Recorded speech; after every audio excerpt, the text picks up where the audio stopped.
11:47 is the time. You're listening to James O'Brien on LBC, where I have arrived a little late at the party when it comes to some of the investigative journalism being done in podcasts, but better late than never. And I've mentioned on a couple of occasions that we would try to bring your attention to some of the best, including, coincidentally, the work of a brilliant young journalist called Paul Caruana Galizia. What you may not know about Paul, who's been doing that work with regard to the Lebedevs and Russian oligarch infiltration of British society over at Reuters, is that he has an impeccable journalistic pedigree. His mother, Daphne, a Maltese journalist, was one of the most tireless chroniclers and enemies of political corruption in their home country, well, in anywhere in the world, actually, but she focused her work upon the Mediterranean island where she lived and worked, and her story culminated with her brutal assassination in 2017, an event that essentially blew the lid off a lot of the work she'd been doing with regard to corruption at the very highest of levels. If I tell you that even the Prime Minister resigned in the aftermath of that murder, you'll get an idea of just how deep and how far this corruption reached. And it is Daphne's death that has prompted Stephen Gray, the Reuters investigative journalist, to make a podcast called Who Killed Daphne? And it's drawing plaudits from all quarters. And Stephen joins me now. You promised when Daphne was killed, there were a few investigative journalists, weren't there, who made a pledge to keep her work alive. That's right. It was very shocking.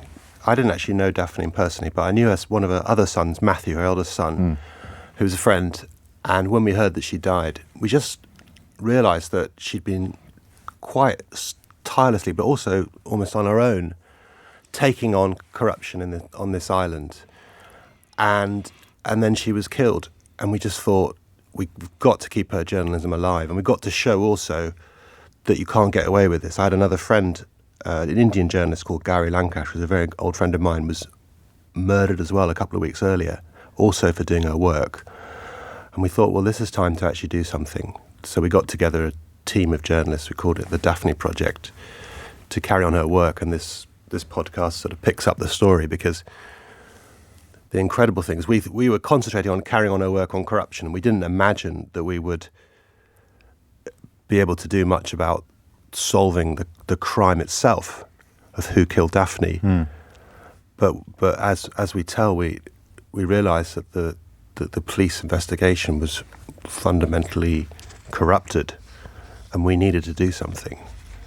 And the incredible thing was, and without giving too much away, is that, you know, over the course of what's been 5 years of almost where I've been absolutely obsessed by this, we do identify the mastermind, or at least the alleged mastermind, because there's still trials going on, and it's been an incredible experience and an incredible story, and which is why I really wanted to share that in this podcast. And we will get on to that revelation, that discovery that underpins the entire project shortly, but background first, Stephen. What sort of corruption was Daphne investigating? It's pertinent, I think, that there were 47 outstanding libel cases against her in the courts at the time of her death, and Malta is a country that still has an almost feudal makeup, I think, when it comes to the sort of pyramid of society and the people at the top of it. It's a sort of place where, I mean, you'll recognise this elsewhere to a degree, but when you take power, when you become, when you're the Prime Minister or the ruling party, almost every decision from a planning permit to a police fine sort of depends on politics and who you know. And she was challenging that. And it's also a very male-dominated society, and she poked fun. She was funny, you know, she was witty as well. She had a sort of one-person blog. And she took everybody on. And she exposed how two ministers, senior figures, had companies in Panama through the Panama Papers that they hadn't disclosed. She was showing how they were selling off the country's passports, and there was a power station deal with bringing in money from remote places like Azerbaijan, huge scheme that was hard to explain, and she alleged there were kickbacks at the heart of that.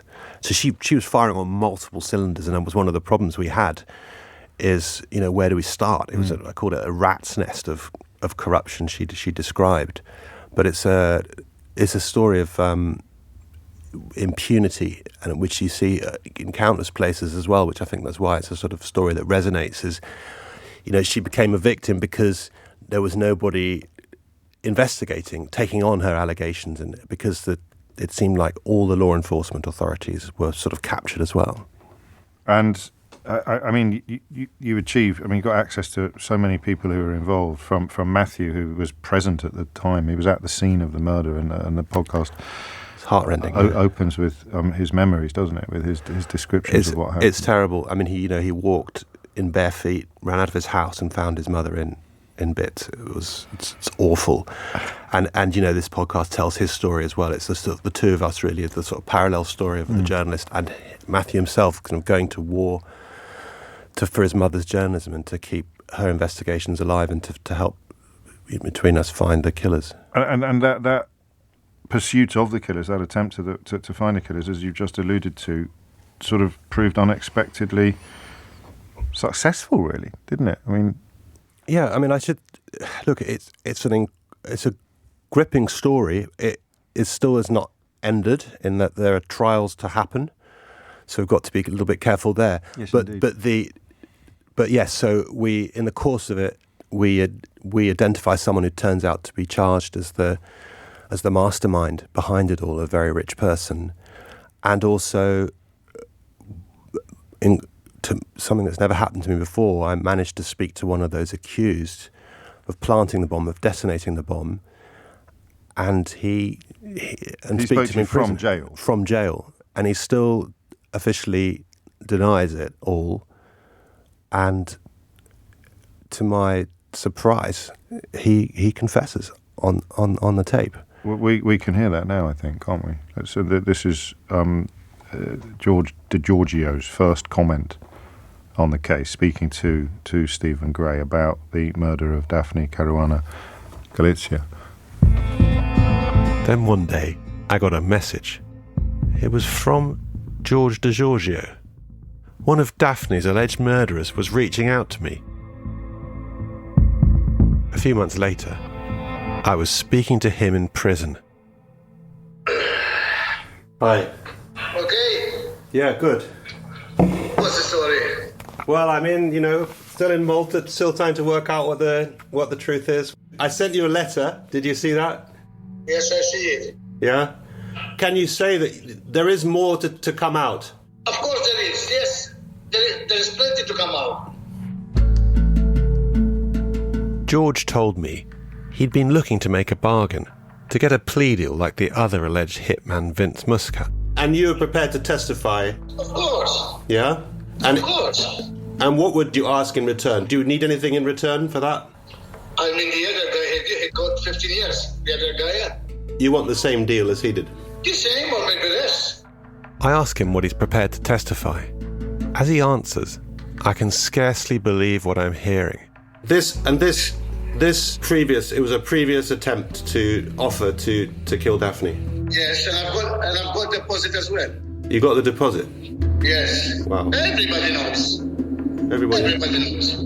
De Giorgio was claiming that he'd been hired to kill Daphne before.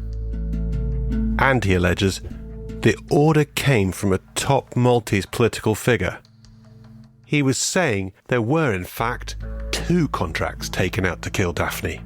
And he says he met this person face to face. He told me what he wants to do, Right. how much and shit like that, He wanted Daphne killed. Of course. That's why he wanted me. That's what we discussed. Yeah. I said send the deposit and we start. De Giorgio says he will name him to the police or a magistrate if he's called to testify. And what was he offering? 150 I asked him. 150. 150,000 euros. The same price as when the plot went ahead in 2017. the one to tell my brother 150 because I already was dealing before. Yeah. You understand? Did you actually know Daphne? I mean, you know how big. No. You didn't know what a big. If I knew, I would have gone for 10 million, not 150,000. 150,000. So you were surprised by the reaction. Of course. Yeah. Of course. It's breathtaking, really, isn't it? So the idea that if he'd known what a big deal Daphne was... And he goes on to chuckle. There's this laugh when he says, it was all just business. I'd expected him to sort of... He's saying, I mean, what a place. Someone had actually tried to kill Daphne before. There was a second attempt, is what he says. But then he confesses and says, he would have asked for 10 million if he knew what it... And as you mentioned, the case is still ongoing, but it's just a remarkable position to find yourself in as a journalist while your story is still unfolding. In some ways, he's provided an ending. It's incredible. I've pretty long in the tooth, been a journalist 30 years now. I've never actually found a killer confessing. What happens next? I mean, the trial, most obviously, but do we know whether or not he is coming to an accommodation with the magistrate, whether or not he is going to be naming names, as it were? There's a trial including coming names up. that you know, but obviously can't say on the radio. Yeah, because, he says that he will make a deal, and he will not let this trial go down, and he will not go down alone. There's still so much corruption there that hasn't been investigated. The family is still waiting for justice. But I think we've done a job, all of us, in showing that you can't just snuff someone out like this and expect the book to be closed. Because they did expect that to happen. I think they did absolutely expect it to be the closing of a book. They didn't know what they were taking on, and that we're not going to allow this to happen. And it is time. I hope it's a model for elsewhere, that when you see people do act alone, and there's lots of people writing blogs and doing their best, but we've got to show that you can't just using, whether it's lawsuits or the ultimate, you can't silence just snuff the truth. You can't just silence it. Yeah. Where can people... I mean, it's available in all the usual places, isn't it? Who Killed Daphne on Wondery, Apple, and all major podcast platforms. Very, very briefly, because it's a slightly odd question, and I have to go to the news. You mentioned how long in the tooth you are, Stephen Gray. Just a word on the power of podcasts as a journalistic tool, because it's hard to imagine, in the absence of a television commission or something like that, where you could have got the time and the space to undertake a project like this, say, 10 years ago. No, absolutely. But I do think it's a great opportunity to get to share what we do. We spend months on these stories. Yes. And, we've spoken before about some of the investigations we've did on, COVID. And, you write these articles, a few thousand words that represent weeks or sometimes months of work. And that's a certain audience that reads them. This opens up a whole different audience. So exactly. I think it's wonderful. And you get to hear people. And I think when you actually listen to that last episode there and you hear his laugh, that tells its own story, and that's the power of audio. Indeed it is. Thank you very much indeed, Stephen Gray. As I mentioned, Who Killed Daphne is available on all the major podcast platforms. The time now is 12 noon.